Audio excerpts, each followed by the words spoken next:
Welcome everyone, and thank you for joining us. My name is Jan Cutting. I'm the Director of Membership Communications at the college. I would like to say a warm congratulations to all our diplomates, well done, and a warm welcome to all your family. Thank you for supporting the diplomates throughout this. It's been a very busy week for us this week. It's an important week in the college. We welcome all our volunteers into the college, and we have our AGM, which we've just hosted. And we hope that in future, the diplomates will join us in these events and be part of our family and enjoy celebrating. So a few things about today's ceremony. You're about to take part in a ceremony which has existed for hundreds of years, literally. So there are some sort of quirks that are there from centuries before. So before it starts, the doors will shut. There will be a loud bang at the door. Please don't be disturbed. But that's an indication that the platform party are about to process in. You'll be asked to stand for the procession, those that can stand, obviously. And the procession will come in. They'll take their place on the platform. For diplomates, you're going to be encouraged to walk across your row to the far end, to your right-hand side, and someone will guide you. You'll then walk up onto the stage and receive your diploma from the President or from the Dean of Dental Faculty. Please just watch the steps. They do start a bit along, so make sure, especially for those with long or slighter reach, that you get to the steps before you come on. If you don't want to shake hands, simply put your arm across your chest and the President and the Dean will know that you don't want to shake hands. You'll be receiving your diploma. Some of you will have received your diploma already and therefore it will be an empty diploma case. Others, it will be your actual diploma inside. Once you've received your diploma, don't forget to look at the cameraman who will be sitting, actually, Jill, you might have to wave because the cameraman's going to be sitting next to Jill. Don't forget to smile at the cameraman because that will keep your, it will have something to remember it by in photography. When you leave the stage, if you leave down the center aisle and then go across into your seat again. So everyone will be here to help you through the process. So I really hope you enjoy the afternoon. For your guests, it is a family affair, but obviously everyone's trying to enjoy this, so we would ask that you keep mobile phones off and keep the noise as much as possible to the minimum. I'd also ask if you would kindly not stand up because we have cameras. You can see there's various cameras around the room. This is being streamed all over the world to family and friends of our diplomates, and also into the other rooms where families with children are watching the ceremony online. So if you could kindly keep to your seats, that would be great, and obviously keep the corridor free, that would be great. So I really hope you enjoy the day. There's no fire alarms expected today, so if a fire alarm does go off, we will help lead you. There's 2 doors either side, and you'll be asked to leave by that route. If anyone needs to leave for any reason, obviously just leave by that door there. So please do enjoy. I'm going to leave you with a short video all about the college for you to enjoy, and then there may be some moments before you hear the bang on the door. But congratulations again to all the diplomates and enjoy the ceremony. And if we can cue reel, that'd be great. Thank you so much.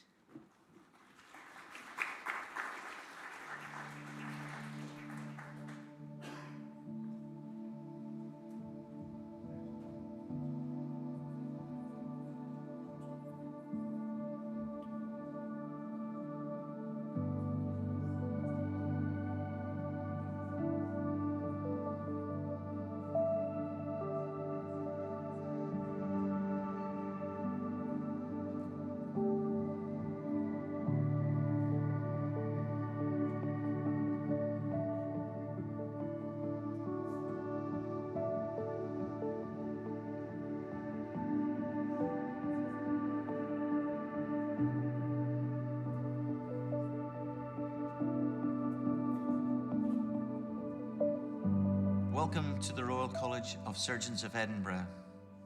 We have been supporting surgical careers for over 518 years. Although rooted in the past, we are very much focused on the future. By choosing this college, you will be joining giants of the past, but also making your imprint on the future of your profession. Following the likes of James Young Simpson, who discovered the anesthetic qualities of chloroform and championed obstetric anaesthesia. Joseph Bell, an anatomist surgeon and champion of junior surgeons, as well as the inspiration for Sherlock Holmes. Joseph Lister, who was the pioneer of infection controls in wounds during and after surgery, and is regarded as the father figure for our understanding of sepsis. As much as we are old, we are firmly focused on the future. It is our privilege to support surgeons, dentists and healthcare professionals in their career, giving you access to all the resources you require to make you the best clinicians in the world. Our college has been around for over 500 years. It has a tremendous reputation in education, training, assessment and professional standards. One of the key aims of the college is the maintenance of high professional standards, patient safety and good patient care. We aim to support the journey of a surgeon throughout their career, from the time when sixth form students are contemplating going to medical school, medical students, early years qualified doctors who go into core surgical training, trainees in higher surgical training placements, doctors often from overseas who are working within the UK system in training, our consultants and fellows, and we've even got a senior fellows, a retired group of surgeons. We will be your voice, advocating on your behalf on the key issues you face in the workplace and support you in your careers. I hope we will see you all again soon and continue to take part in all that the college has to offer.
Past presidents, ladies and gentlemen, I'm delighted to welcome you to this diploma ceremony this afternoon. Would you please remain standing as the Reverend Sigrid Martin opens our ceremony with the college prayer. Let us pray. O eternal God and our loving and merciful Father, we are gathered here on matters that concern our college and its membership. We ask you, O Lord, to be merciful to us and give us grace to meet here together, completely free of any malice, grudge, or partiality. We pray that the things that we may do may tend to the glory of God, the health and comfort of our vocation, and of all the members of our profession. Amen. Amen. Please be seated.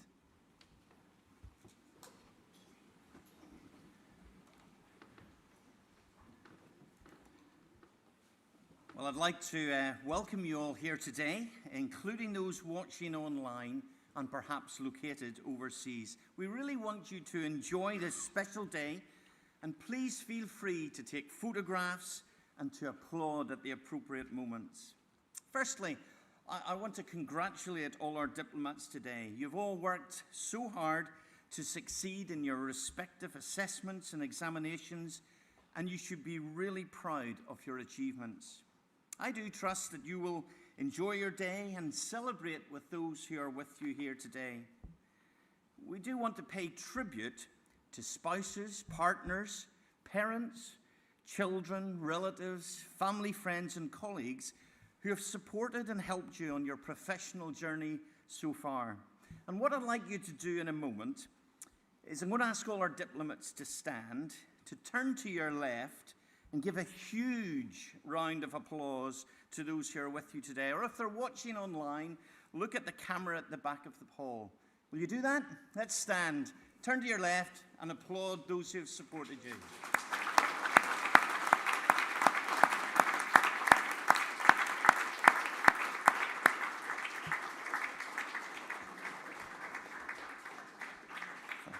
Thank you.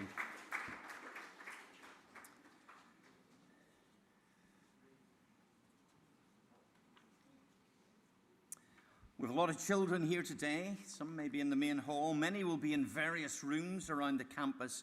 And it's great to have them here. And I hope that they're really proud of their mum or dad. And perhaps one day they will be up here in a fancy gown as a future surgeon or dental practitioner.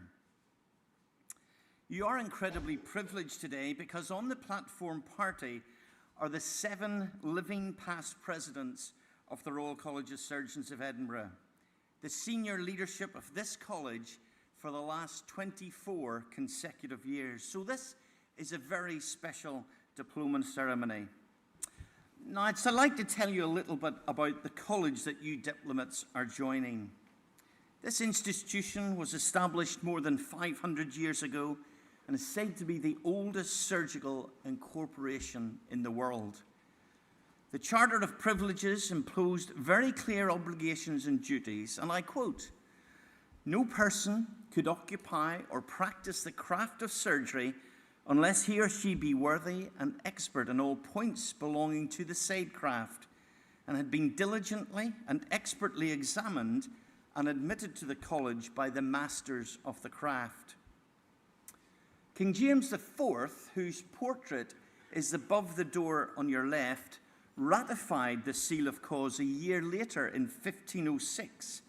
And you may well hear later from the dental dean that King James was also an amateur dentist. The college is recognized all over the world for its assessment by examination, something we have done since the first exams were held in the High Church of St. Giles in Edinburgh's High Street. Now, whilst this college may be more than 500 years, this year St. Giles Cathedral celebrates its 900th anniversary. So if you're visiting Edinburgh, I'd recommend a visit to this beautiful historic church on the Royal Mile. Your presence today indicates that you, and most importantly your patients, can be assured that you've succeeded in the most rigorous assessment and are well trained and knowledgeable in your craft as a surgeon, dentist, or dental healthcare professional. Furthermore, you're now joining an incredible list of surgeons, dentists, and healthcare professions. And while the names of the earliest members of the craft appear in the borough records, the assigning of a roll number for fellows and members started in September 1581, when the deacon, or what we now call the president of the incorporation, was Gilbert Primrose. He was ascribed the honour of being the first, number one, in a roll of fellows which has continued in an uninterrupted sequence since 1581 to this day. Each of you diplomats will join that roll of honour. Just think about that. You'll be joining the likes of James Young Simpson, who first demonstrated the anaesthetic properties of chloroform; Joseph Bell, whose clinical acumen and diagnostic skills were the inspiration of the literary character Sherlock Holmes; and Joseph Lister, the founding father of antisepsis, as highlighted in the short film you may have seen earlier. Many of the portraits around this room and throughout the college are famous surgeons of days gone by and past presidents of this renowned institution. We have a wonderful heritage, and stories behind many of these individuals are fascinating. Did you know that we have a past president called Harry Styles? Now, not the pop megastar you may know, but Sir Harold Styles. He was president of the college from 1923 to 1925. He was also the 6th Regius Professor of Clinical Surgery at the University of Edinburgh. And later this afternoon, you will hear a citation given by the 13th and the current Regius Professor of Clinical Surgery, my colleague, Professor Steve Wigmore. Not all of the famous faces on the walls of this college were known for their surgical expertise. Many of those on our roll of honour are remembered for their other interests and extracurricular activity.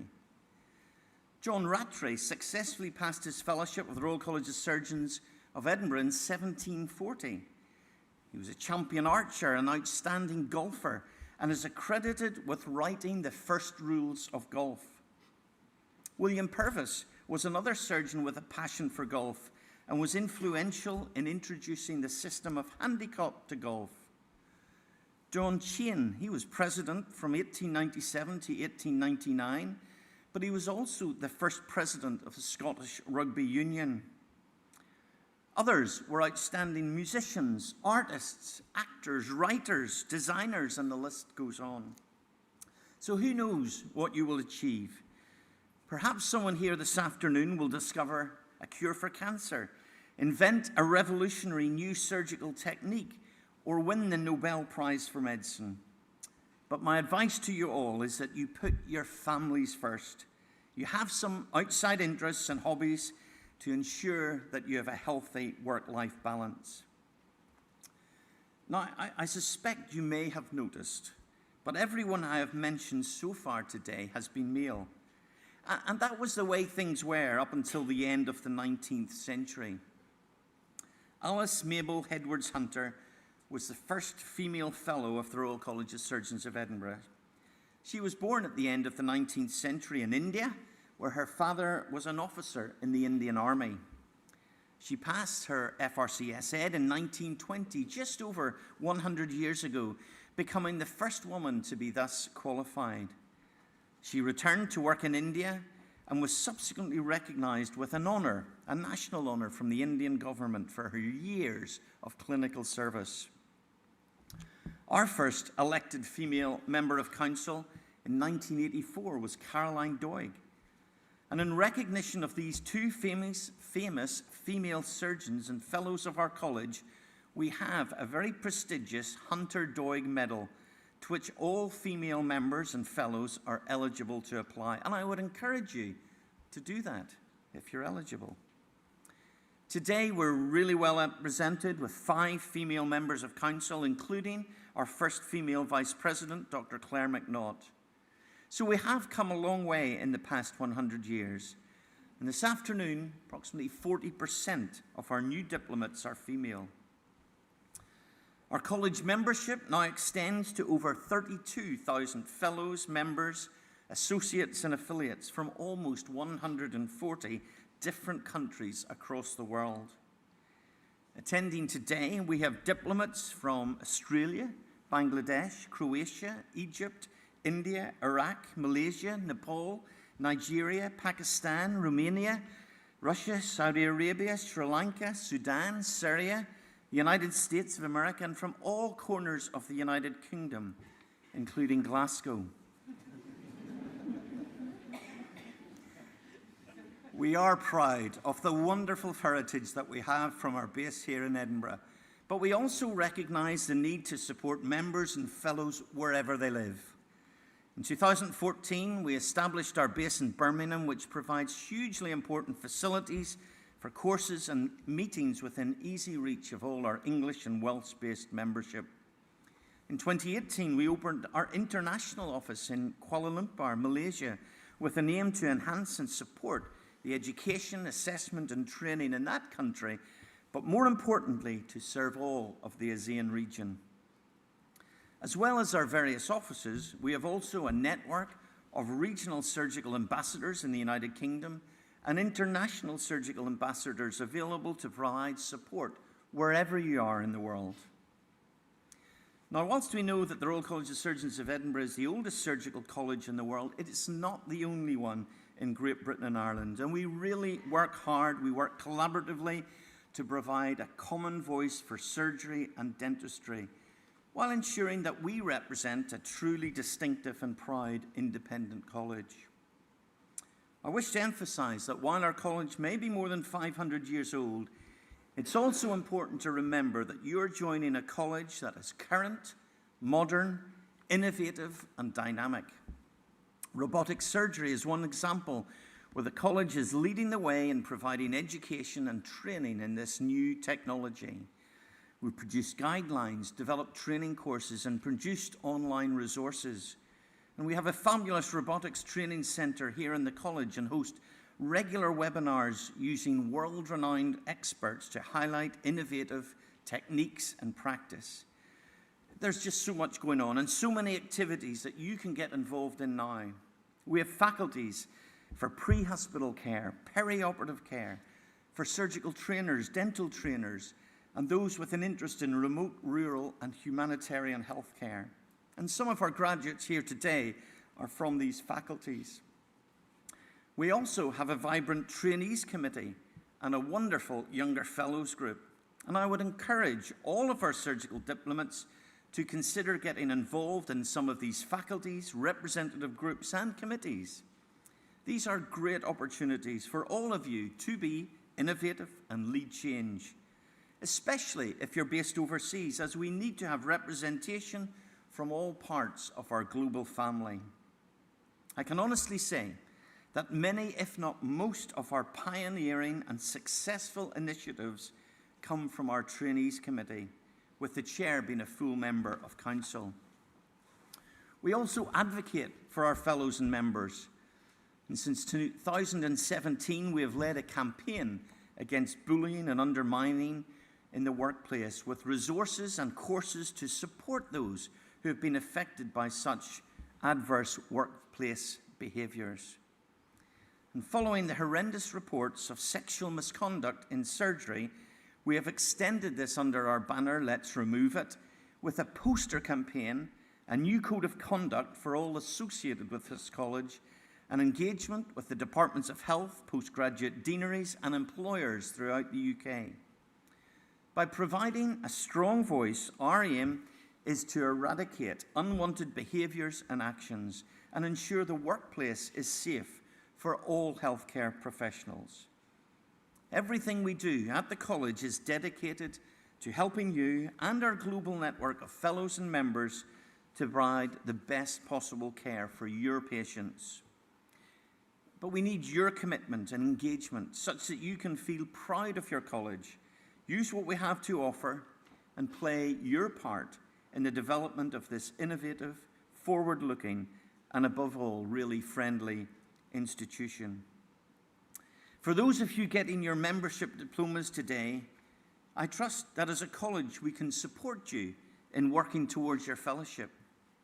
And for those of you graduating with a fellowship, can I encourage you to start thinking about giving back, perhaps as a faculty for one of our many education courses and events, perhaps as an examiner or as a regional or international specialty ambassador, or just join the Youngers Fellow Group and meet your peers and learn from each other. I can honestly say that my engagement and involvement with the college in various roles over the last 25 years has been some of the most rewarding experiences in my professional journey. But I once again, on behalf of office bearers, council, and those on the stage, congratulate you for your well-earned diploma. Congratulations. Today marks a very special day in the history of the college, the admission of a new regent to the Court of Regents. The Court of Regents was established in 1980 and is a small group of distinguished figures from public and business life who provide counsel from their extensive knowledge and experience. The Court is a voluntary body of accomplished citizens, the biographies of whom make the average entry in Who's Who's appear somewhat mundane, and whom the President and Council may turn for advice on matters of politics, finance, business, personnel management, heritage, or other matters which, from time to time, they need advice. We are delighted that Branwen Jeffries has accepted an invitation to join the Court of Regents, and it's my pleasure to introduce her to you. Ms. Jeffries, will you please step forward?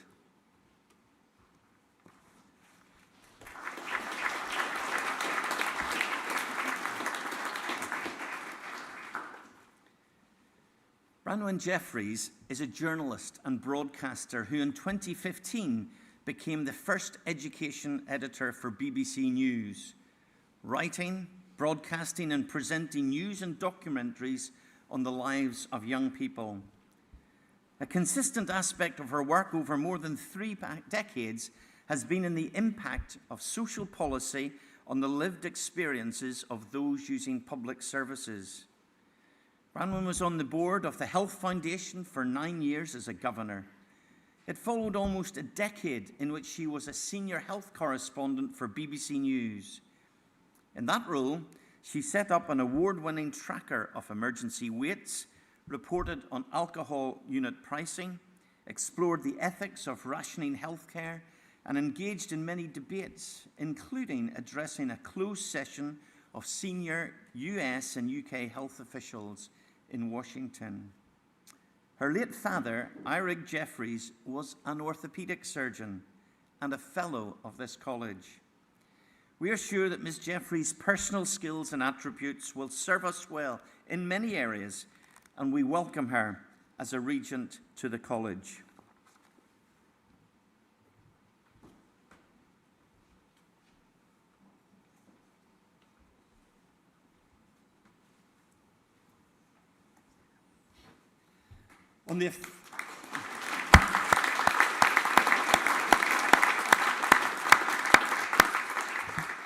On the authority of and with the agreement of Council, I am delighted to welcome you as a member of our Court of Regents.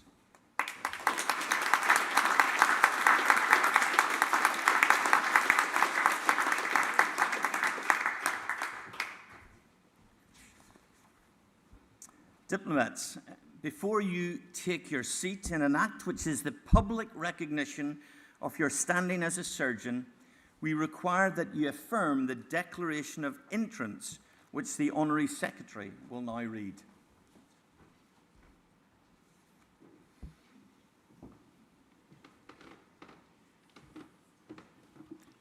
I hereby promise faithfully to maintain and defend all the rights, liberties and privileges of the Royal College of Surgeons of Edinburgh, and to promote the interests thereof to the utmost of my power. I also promise faithfully to obey all the laws of the said Royal College. To signify your assent to this oath, I invite everybody who is able to please stand.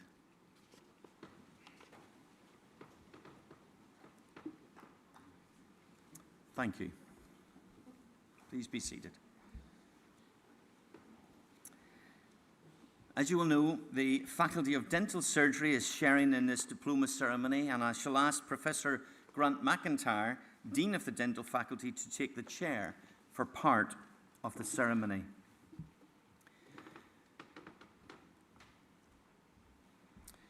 The College publicly acknowledges professional excellence with the award of its Fellowship ad hominem. Today we honour in this way our distinguished colleagues, Mr. Mike McCurdy and Professor Ben Thompson.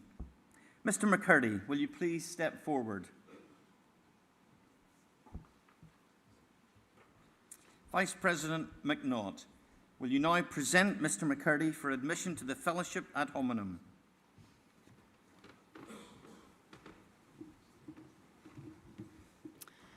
Presidents, past presidents, dean, members of council, distinguished guests, diplomats, friends and family. It's a huge privilege for me today to present Dr. Mike McCurdy for one of our highest honours, the Fellowship of the Royal College of Surgeons of Edinburgh ad hominem. Mike is currently the President of the Royal College of Surgeons and Physicians of Glasgow, Vice Chair of the Academy of Medical Royal Colleges, and is recently retired as Consultant Breast Surgeon for NHS Greater Glasgow and Clyde. Now, over the last 10 years, I've presented many renowned surgeons for this award, but for me, without a doubt, this is the most special citation I've ever had the pleasure to write. Now, the sceptics in the room might say that I favour Mike over the others, as we both lived in the most wonderful place in the world, Glasgow, which is the Gaelic word for Glasgow, the relevance which will become clear later. But in fact, it's because he's one of the most approachable and effective surgical leaders I've ever met. He's had a significant impact nationally in surgical training and in the delivery of the state-of-the-art breast cancer care, but also internationally through his activities in the global humanitarian field. But more of that later. So where did his career start? Well, Mike was inspired to become a doctor following the experiences he had during the ill health of his older brother Ian, who was born with cerebral palsy and sadly passed when Mike was only 13. Now, during this, his brother's illness, he recalls the kindness of his local GP, Dr. Sandy Diker, who often visited his home and was an incredible support to him and his parents, and he knew at that point that medicine was a career for him. So he went on to attend Glasgow University Medical School, and during his elective in Richmond, Virginia in 1983, he was assigned to the General Surgical and Vascular Unit led by Mr. Tom Daniels. He took Mike under his wing and let him scrub up and assist in theatre, and from that point onwards, he was destined for a surgical career. Now, Mike progressed through surgical training rapidly in Scotland and was appointed as a Consultant General and Breast Surgeon in Argyll and Clyde. Mike was passionate to improve the care of women with breast cancer. He became the local clinical lead for his breast cancer services in his own unit and led the departmental research group, becoming the principal investigator in many national breast cancer trials, particularly those looking at novel endocrine therapies. He was a member of the SIGN writing group, which developed protocols for the management of breast cancer in Scotland. He became a council member of the Association of Breast Surgeons and then the ASGBI, and subsequently became the National Lead for Breast Cancer Services for the Scottish Government. His personal contribution in shaping policy and streamlining the service delivery of breast cancer services both locally and nationally cannot be understated. When I asked Mike what his greatest professional achievement was, he was quite clear that it was the creation of the Clyde Breast Unit, which continues to flourish to this day. He also paid tribute to the team of surgical and nursing colleagues who have worked with him to develop this well-functioning unit under his leadership. Now, Mike will tell you that a happy, effective team is critical to every success in medicine, and communication is key to this, and Mike is one of the best communicators I've ever seen. I've sat through many meetings where Mike was the chair and have witnessed how he actively listens to all participants, and he has this wonderful way of bringing groups with very conflicting opinions to a consensus decision. I honestly don't know how he does it. In his role as president of the Glasgow College, he also has to give numerous speeches. He always delivers them without the aid of prompts. They're always perfectly tailored to the audience, and he manages to hold everyone's attention. You could hear a pin drop when he speaks. It's a wonderful gift, Mike, and I hope you'll share some of your communication secret tips with me before you retire. Now, Mike has also been actively involved in surgical training throughout his career, being the chair of the West of Scotland Surgical Training Committee from 2017 to 21, where he was responsible for the training and pastoral care of over 100 general surgical trainees. Through these activities, he worked closely with the Glasgow College as an examiner on their faculty and their courses, and subsequently he joined their council, holding the office of Vice President in 2013 and then President from 2021 to the present day. Now, the Glasgow College is unique as it also looks after surgeons and physicians. Now, I know that many of you in this room have to work with physicians in your time, and I'm sure you have great empathy for Mike having to endure this in his role. But the advantage of this, however, is that it's given Mike a really broad and informed views of the issues affecting clinicians in the modern-day NHS, which has been incredibly useful when meeting representatives from government, not only in Scotland and Westminster. And this is really useful in his role as Vice Chair of the Academy of Medical Royal Colleges, a body which represents all of the medical specialities and Royal Colleges in the UK. Now, in addition to all of these roles, Mike has been a leader in the global surgery area. From 2016 to 21, he was the Director of Global Health for the Glasgow College, and he was also Chair of the Joint Surgical College's Global Surgical Working Group from 2019 to 23. Mike was the author of a report on global health volunteering called Global Citizenship in the Scottish Health Service. The 8 recommendations in this report were all accepted and adopted by the Scottish Government. With a £1.3 million grant from the Government, he helped establish a dental school in Malawi in partnership with the Universities of Glasgow and Dundee. He also began the Livingston Fellows scheme, which has to date provided opportunities for 9 African trainees to come and train in Scotland for a year. Now, outside of medicine, Mike's focus has always been on his family. Now, it is my firm opinion that behind every great man is an even greater woman, and that's certainly true of your wonderful wife, Anne-Marie, who I know has been your rock and grounding force throughout your life, Mike. Anne-Marie, I'm delighted to welcome you to the college here today. I also know that you both hold a great affinity for the Scottish island of Barra and share a passion for protecting the heritage of Scotland, and particularly its language. In 1999, you both worked to help establish the first Glasgow Gaelic school, which remains one of the proudest achievements in your life. President Dr. Mike McCurdy has excelled in every aspect of his medical career as a clinician, an educator, a humanitarian, and as a leader. It's my privilege to commend him for the award of this fellowship.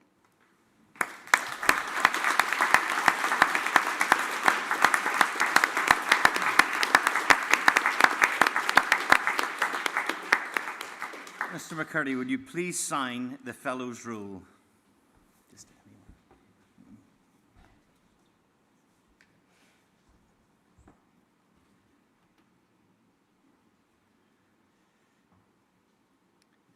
With the authority vested in me by our laws and fellows, I admit you to fellowship to this college by the award of this diploma.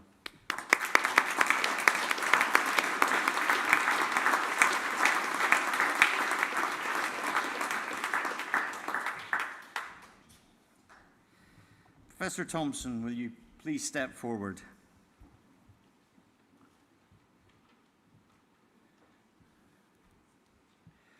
Professor Wigmore, will you now present Professor Thompson for admission to the fellowship ad hominem? President, past presidents, council members, diplomats and friends and family of the above, it's a really a great pleasure and honour to present to you Professor Benjamin Napier John Thompson for the award of Fellow of the Royal College of Surgeons of Edinburgh ad hominem. Ben Thompson is an old friend of a number of people in this room, including the President, Rowan Parks, and me. In fact, we shared an office together 20 years ago in the Royal Infirmary of Edinburgh.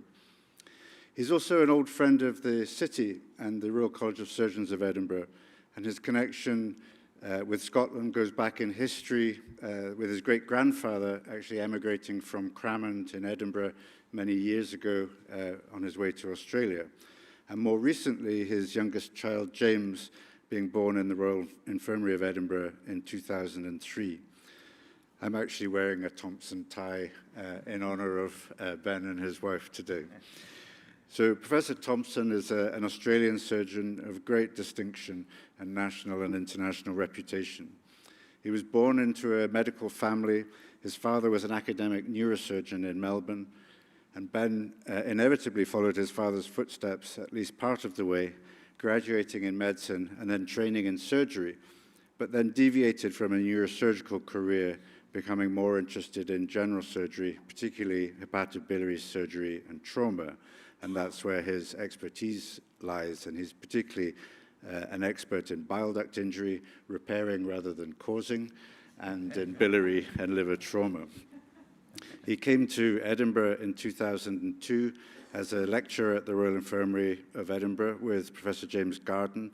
And after a year working as a fellow, he was promoted to a senior lecturer and honorary consultant surgeon in Edinburgh. And he and his family lived here for a couple of years. The draw of home took him back to Melbourne, where he has practiced as a consultant surgeon for the past 20 years. And his principal appointments are at the Royal Melbourne Hospital and the Peter MacCallum Cancer Centre, where he's led a number of services, including HPB, general surgery, and trauma and emergency surgery.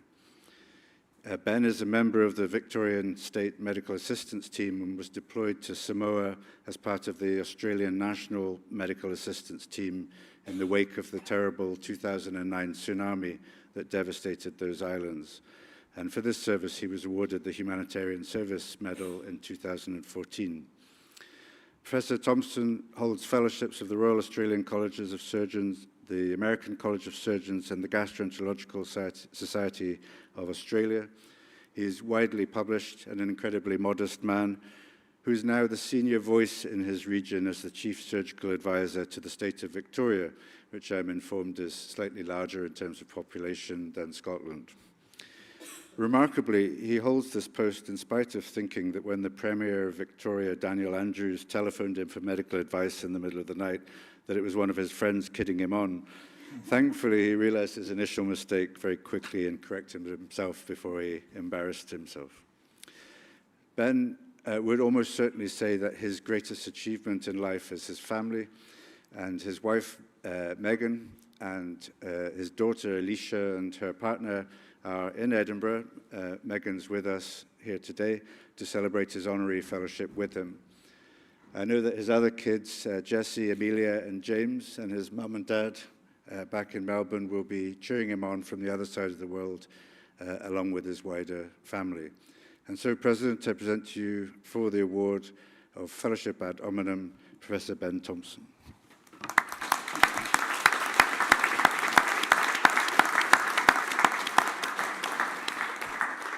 Professor Thompson, will you please sign the Fellows' Roll?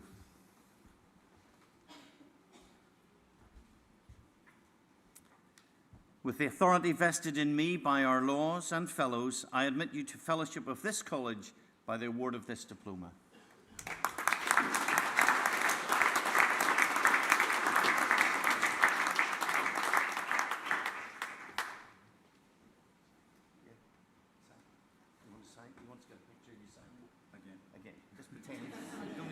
Twice. Thank you.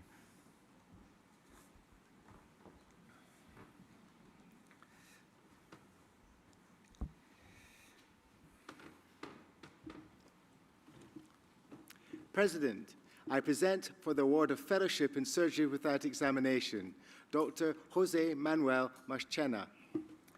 The College wishes to place on record its appreciation of your support of the College's activities and of your loyal and devoted service to your profession by the award of its Fellowship Without Examination. Dr. Marchena, will you please step forward and sign the Fellows' Roll?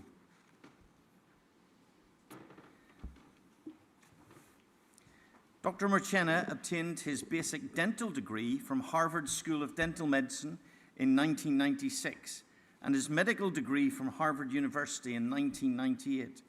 He is now Associate Professor at the Department of Oral and Maxillofacial Surgery at the University of Texas Health Science Center and Chief of Oral and Maxillofacial Surgery at the Ben Taub Hospital in Houston, United States.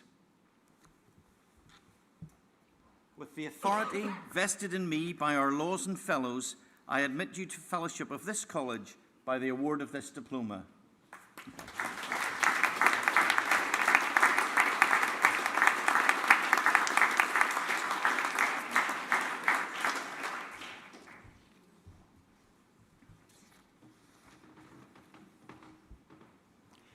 I present the candidates who have passed the intercollegiate examination in the specialty of general surgery who choose to affiliate to this college.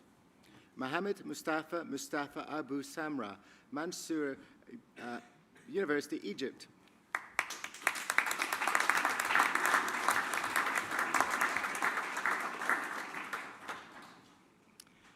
Mrs. Victoria Cousins, Queen's University, Belfast.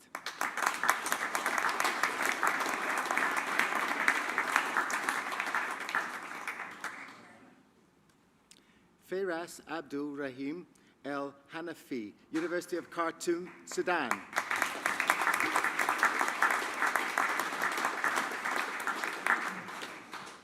Rahul Vinay Kanitkar, Ryazan State Ivan Petrovich Pavlov Medical School, University, Russia.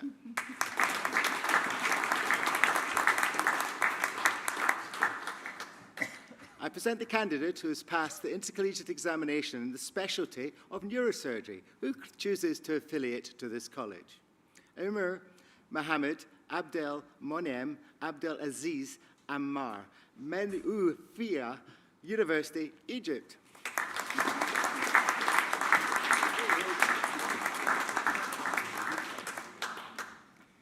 I present the candidates who have passed the intercollegiate examination in the specialty of ophthalmology, who choose to affiliate to this college.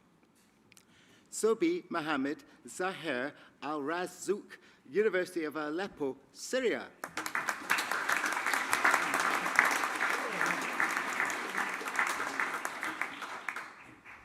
Fi Damilola Kunle Hassan, University of Warwick.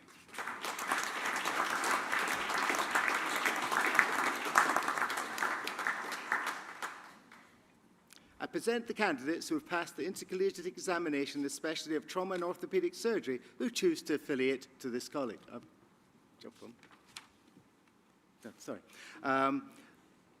Harun Rehman, University of Aberdeen.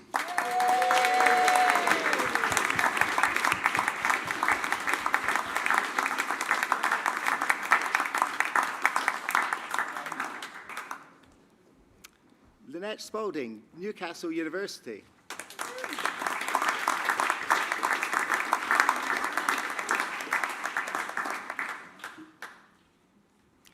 I present the candidate who's been awarded the Diploma of Joint Surgical Colleges Fellowship in General Surgery, Veera Badran Murugan Bharat, Pondicherry University, India.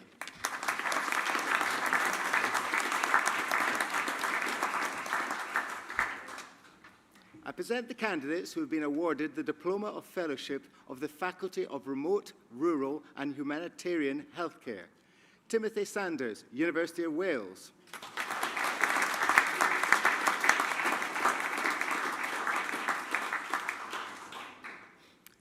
Emma Jane Watts, St. George's University of London.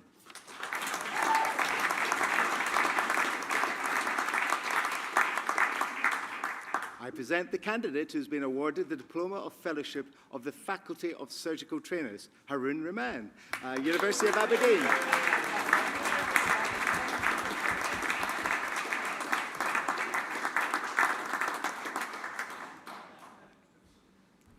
I present the candidate who was successful in the intercollegiate examination for membership in ophthalmology, Mohammed Musa Jamil Aziz Awi, Al-Mustan, Syria, University, Iraq.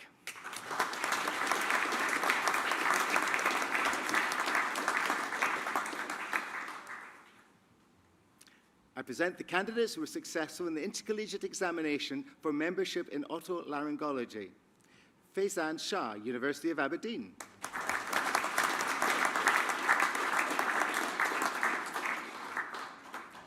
Rais Vanker, Ovid Ius, University of Romania.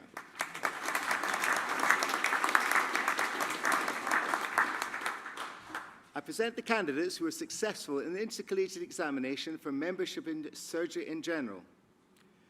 Gibran Abbasi, Liliquat University of Medical and Health Sciences, Pakistan.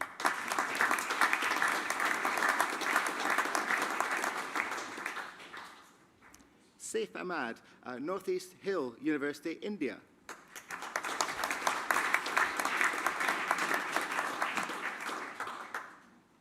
Samad Saeed Al-Izzat, University of Peshawar, Pakistan.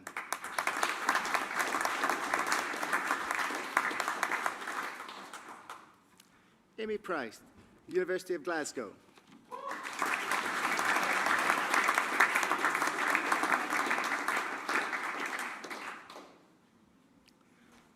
Aradana Himasha Ruan Mali de Silva, University of Surrey J. Edward N. El Pura, Sri Lanka.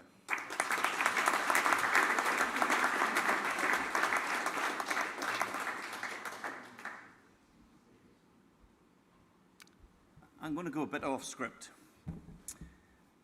This diplomat's father is a great friend of the college, and I'm going to invite Professor Mohan De Silva, past president of the College of Surgeons of Sri Lanka, to come and join his daughter. Come on.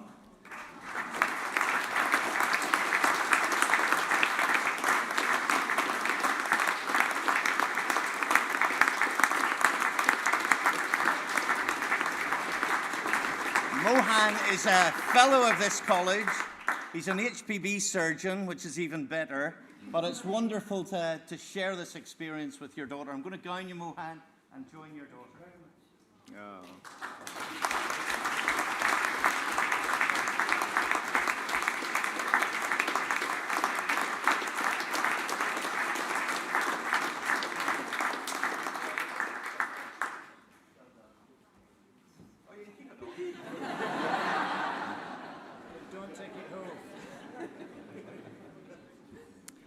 Yusra El Shura, Cairo University, Egypt.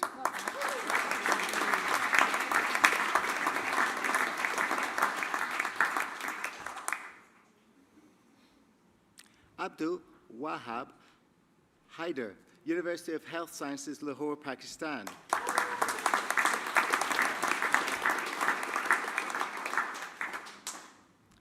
Sakib Sawat Haq, University of Dhaka, Bangladesh.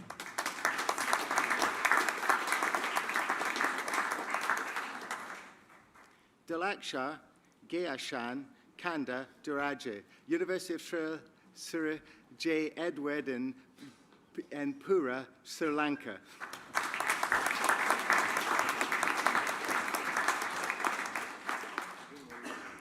Omar Izzat Saber Mustafa, University of Birmingham.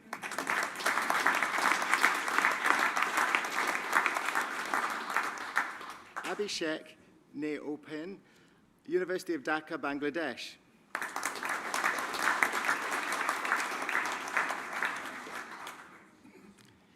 Kingsley Ife Anyi Omer N Ma Oba Femi Awu Lo Wu, University of Nigeria.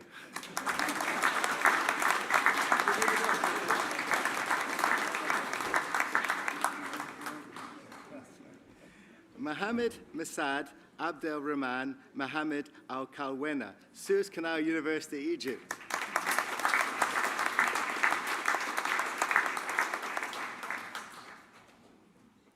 Hafez Saeed Zeg Ali Shah, King Edward Medical University, Pakistan.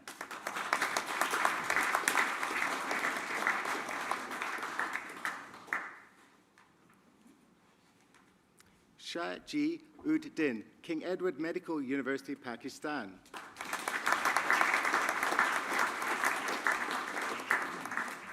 I present the candidate who has been awarded the Diploma of Membership of the International Postgraduate Deanery. Olu Kai Odi Olan Ji Ju Abba Yomi, Lad Oke Akintola, University of Technology, Nigeria.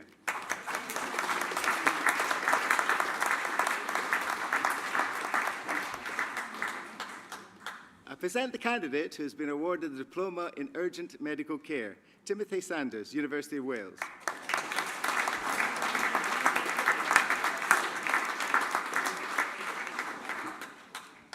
I present the candidate who has been awarded the Diploma in Cardiothoracic Surgery for Surgical Care Practitioners, Rona Lee Suelo Kala Neo, Teesside University.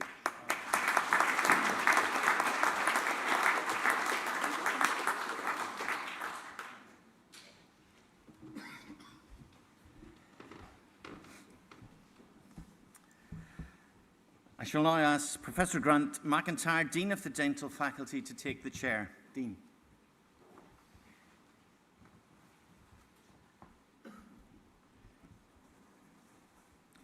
Thank you, Mr. President. The Dental Council of the Royal College of Surgeons of Edinburgh celebrates our Platinum Jubilee this year, having been formed in 1954. And 2024 marks the silver anniversary of our MFDS examination. The long association of dentistry with the college, however, dates much further back into history. The first dental lectures in Britain were delivered by James Ray at the then Incorporation of Surgeons in 1766.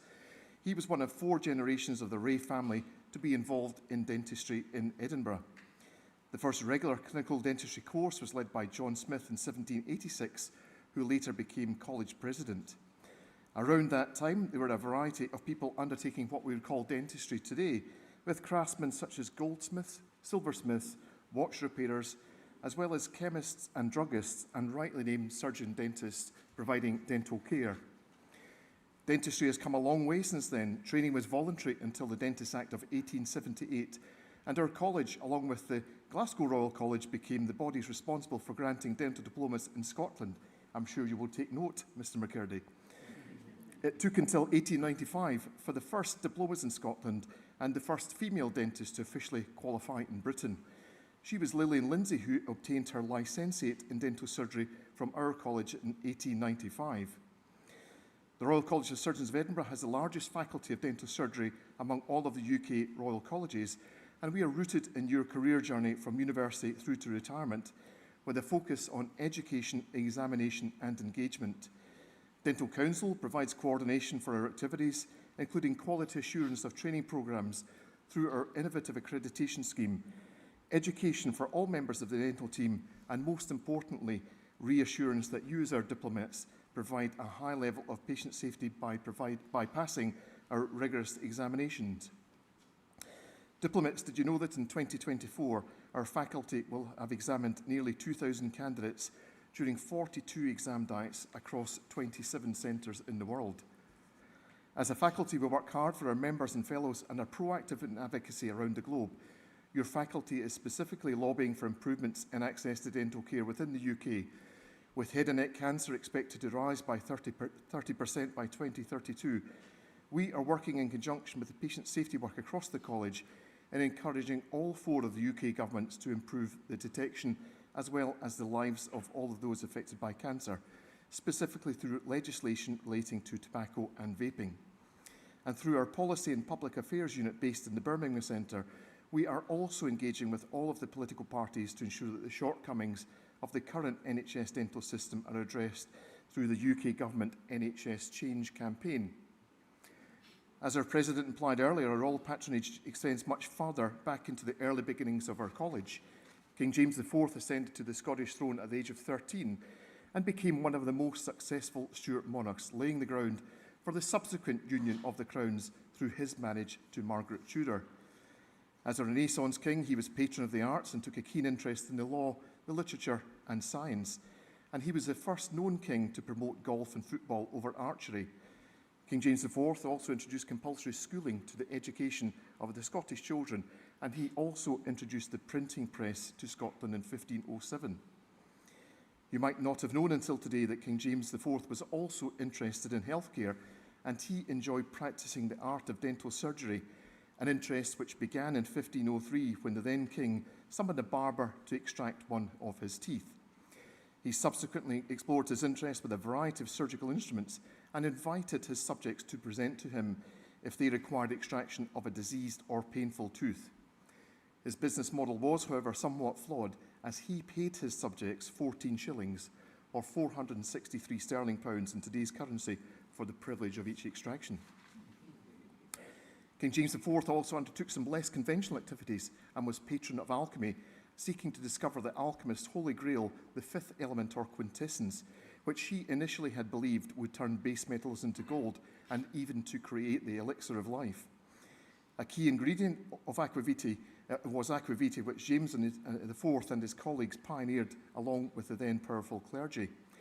Aquavitae was produced not only for alchemy but also for the royal gunpowder mix, and he was noted to partake in aquavitae for royal jollities, and it is thought as a result he made whisky production an official process, and he indeed granted our college the monopoly for the manufacture of aquavitae within the borough of Edinburgh in 1505.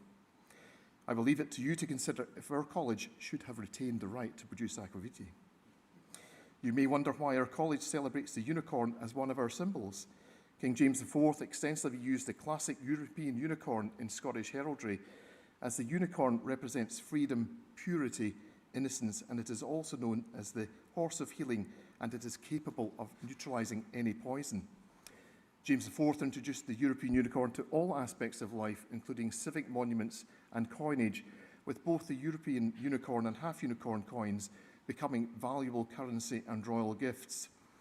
Today, the unicorn remains the national animal of Scotland and is depicted on the royal coat of arms of King Charles III, our current patron. Whilst James IV was quite a character and a strong supporter of the activities of our fledgling college, we can only contemplate in retrospect if he would have passed our rigorous examinations. We are the only surgical royal college that has satisfied all 8 of the UK General Dental Council standards for specialty education. We provide summative assessments for 10 dental specialties and for other disciplines such as dental implantology and dental sedation. It is my privilege today to award a diploma to one of my former trainees, Dr. Fleur Stoops, who will cross the stage soon. The prestige and reputation of our activities is known across the world, and our faculty has a vibrant portfolio of international activities fostering engagement internationally across the globe. In parallel with the wider college, 50% of our 8,000 dental members and fellows reside outside of the UK, with many of the 100 countries being represented today. Our faculty delivers key examinations in strategic locations around the world, and we are currently building close associations for education and examination in several other countries, including India, Pakistan and Sri Lanka, as well as rekindling older associations with Hong Kong and China. The Faculty of Dental Surgery has recently developed a route for international dentists to come to the UK for training, and through the International Postgraduate Deanery, we welcome dentists to our college. I extend the President's welcome to all of you, our diplomats and families, wherever you have travelled from today. We very much believe in the opportunity for all across the dental team, including dental care professionals, to become associates of the Faculty of Dental Surgery, and we also embrace our sister faculty, the Faculty of Dental Trainers, which was launched in 2016. Our strong voice for dentistry, both in the UK and abroad, is complemented by friendliness and inclusivity. Through our network of 55 dental ambassadors across the world, you will always find a college colleague near you. I encourage all of our members and fellows to consider becoming a dental ambassador in order to represent the college that you are now joining. We hear the voice of dentists in training through our trainee member of Dental Council, and indeed through the college's trainee committee. As trainees of the future of our profession, your voice is heard at all levels within the college. I hope you appreciate that our college has a lot to offer you, and as your career glows, I would hope you will also make enriching friendships among the members, fellows and college staff. And who knows, you may also make friends with some of these surgeons. I invite you to engage with our college as your professional life blossoms. And I would like your career to progress within the college in tandem with your clinical and academic career, not only to continually improve the quality of dental surgery for the benefit of your patients, but also for your own professional development. I offer my congratulations on your success today, and I hope that you and your family will enjoy celebrating during the next part of the ceremony and at the reception afterwards.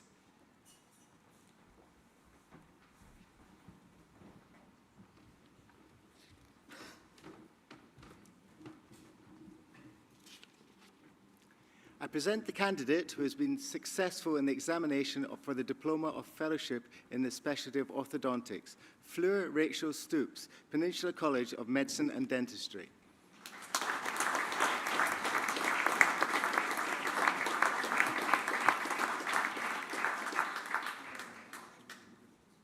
I present the candidates who were successful in examination for membership in endodontics, Natra Ahmad Fuad, University of Malaya, Malaysia.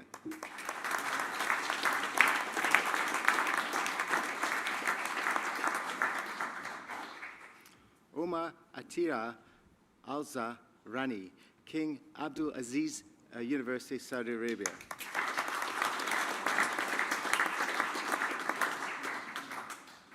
Rawan Faisal S. Kandar, King Abdul Aziz University, Saudi Arabia.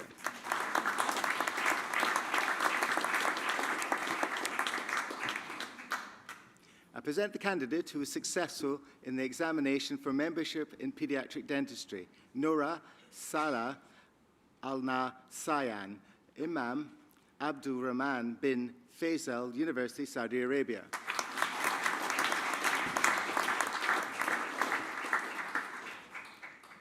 I present the candidate who was successful in examination for memberships in periodontics, Meja Sabalic Schurner, University of Zagreb, Croatia.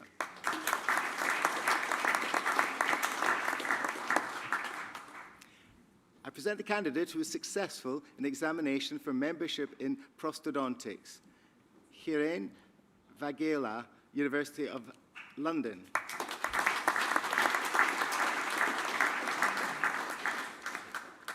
I present the candidates who were successful in examination for membership of the Faculty of Dental Surgery, Aisha Dowlut, Newcastle University.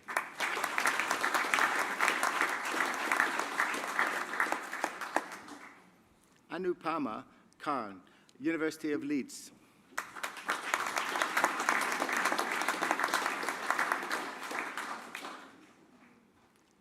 Ali Nazir, Queen Mary, University of London.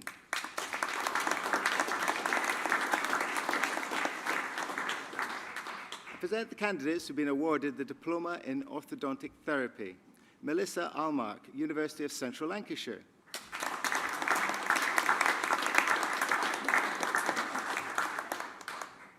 Sudhe Shna Gurung, King's College, London.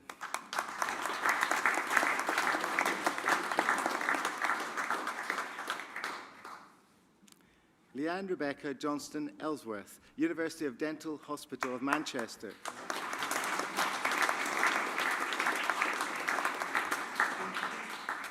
Sophie Murray Penny, King's College, London.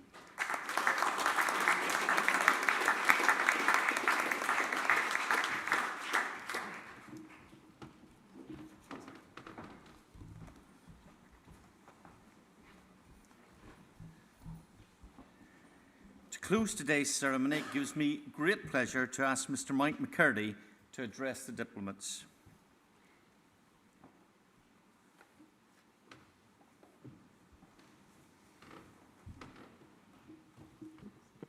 Mr. President, members of Council, new members and fellows of the Royal College of Surgeons of Edinburgh, including me.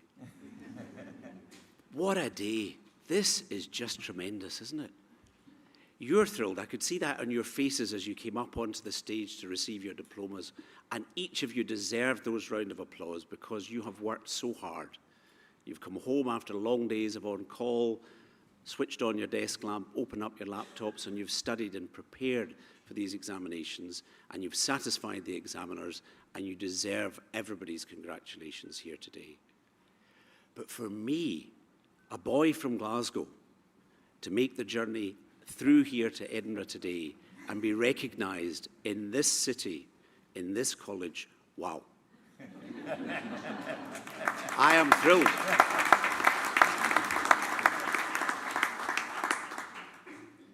I don't know if you would know the name Seamus Heaney. He won the Nobel Prize for Literature in 1995. He's very well studied as a poet in the UK and Ireland school curriculum.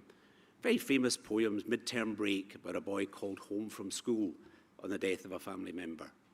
Digging, when he talks about his father and grandfather who were farmers and their capacity for manual labour. And he realises that his calling will be a totally different one. Between my finger and my thumb, my squat pen sits. I'll dig with this. And he did dig with his pen in a long and distinguished career. He died in 2013, and after that, his hometown of Balahi in Northern Ireland opened a museum in his honour, the Home Place.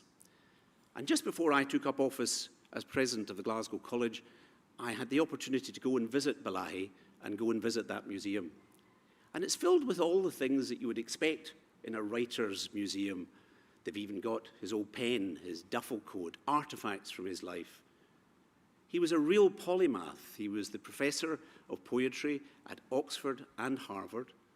His facility was not just with English in the modern day, but with Anglo-Saxon, with Greek and Latin. And I just was amazed as I went around and looked at what he had done in his life and my lack of familiarity with his work. And on my way out the door, the lady at the desk said, "Do you know, he's buried here?"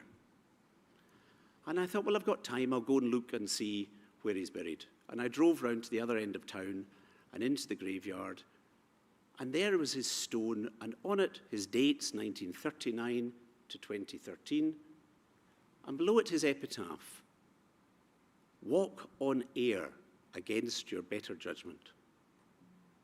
Walk on air against your better judgment. And I thought, what on earth did he mean by that? And it's from a poem called The Gravel Walks, in which he observes men digging gravel out of the river.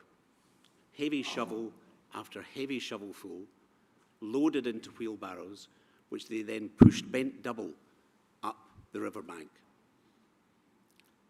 And in his Nobel Prize acceptance speech, he talked about the paradoxical moment of releasing yourself of a heavy burden and feeling the lightness of no longer holding that. Or as he put it in a later interview, the marvelous is as permissible as the mundane. And today is a marvelous moment in all of your lives. You will remember this moment for the rest of your lives. And remember always, whenever you've got that heavy load of clinical burden and you feel wearied in your jobs, think back to today. Think back to this marvelous moment. It has been a marvelous day for me, Mr. President. Thank you for the great honour you've bestowed on me. I am delighted to be a Fellow of this Royal College of Surgeons of Edinburgh.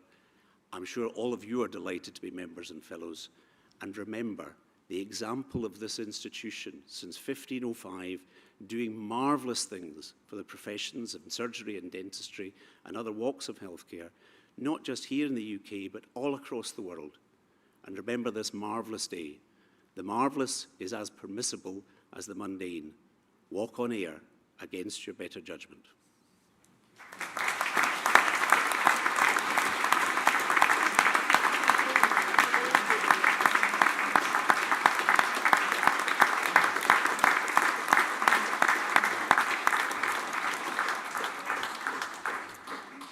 Thank you, Mike. Inspiring. A drinks reception will now follow in the Wolfson's Hall for you and your guests, and I would ask you to leave after the platform party and those seated at the front row, and if you leave through the door on your left under the portrait of King James IV. Will you all please stand?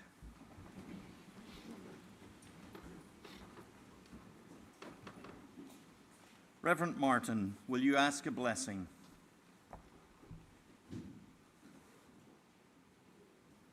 Let us go forth into the world in peace and dedicated to your service, O Lord. Let us hold fast to that which is good, render to no person evil for evil, strengthen the faint-hearted, support the weak, help the needy, and honor all people. And may God's blessing be upon you all and remain with you always. Amen.